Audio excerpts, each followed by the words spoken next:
right, so let's look at, now that we've looked at how to classify numbers, let's now look at the properties of real numbers.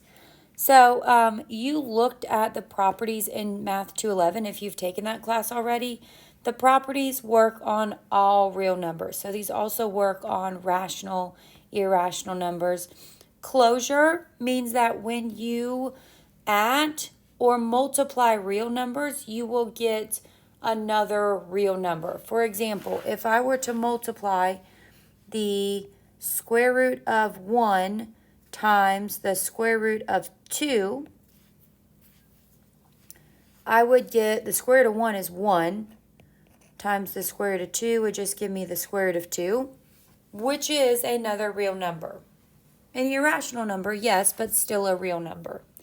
Commutative property means that you can switch the order and they are good. So I've got an example over here. 3 plus 2 is the same thing as 2 plus 3. And then it works for multiplication. 4 times 3 is the same thing as 3 times 4.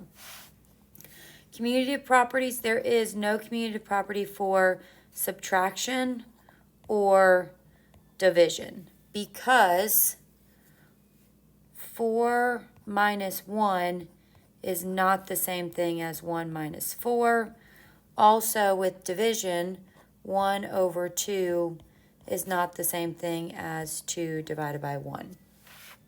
And so commutative properties are for addition and multiplication only, not subtraction or division. Associative property says that you can regroup the numbers, and you can see an example of that over here. You can group up and do the 3 plus 1 first, or group up and do the 2 plus 3 first. Identity property, the identity for addition is if you add any number or subtract any number with 0, you get out the same number. So 5 plus 0 is always 5. 5 minus 0 is always 5. Inverse properties say that if you add a number and its inverse, you will get out the identity. So let's look at an example.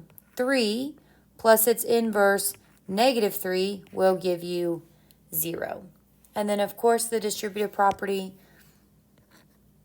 that says if you have a number being multiplied on the outside of the parentheses, you can distribute it to both numbers inside. So 2 times x plus y will give you 2x plus 2y.